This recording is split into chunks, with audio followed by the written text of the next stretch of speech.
పిల్లలకి బయట తినడానికి ఎన్ని కొనిచ్చినా, మన చేతులతో స్వయంగా మనం చేసి పెట్టామంటే ఆ హ్యాపీనెస్ వేరేగా ఉంటుంది. మేము అప్పుడప్పుడు పిల్లల కోసం టైం తీసుకొని మరి ఏదో ఒక రెసిపీ అయితే ప్రిపేర్ చేస్తాము. నేను గాని, మా హస్బెండ్ గాని ఎవరికి వచ్చినయి వాళ్ళు ప్రిపేర్ చేస్తూ ఉంటామనమాట. మా హస్బెండ్ అయితే ఈరోజు బిస్కెట్స్ ప్రిపేర్ చేస్తున్నారు. ఆల్రెడీ చాలా సార్లు చేశారు. కాకపోతే ఈసారి శనగపిండి, గోధుమ పిండి కలిపి చేస్తున్నారనమాట. ఇక అవన్నీ ఎయిర్ ఫ్రైయర్‌లో సర్దేసి ఎయిర్ ఫ్రైయర్ అయితే ఆన్ చేసేస్తున్నారు.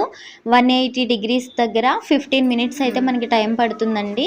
ఇక 15 మినిట్స్ తర్వాత అయిపోయింది. ఇది కెన్‌స్టార్ నుండి తీసుకున్నాం మేము ఎయిర్ ఫ్రైయర్. ఎవరికైనా కావాలంటే ట్యాగ్ చేశాను చూడండి.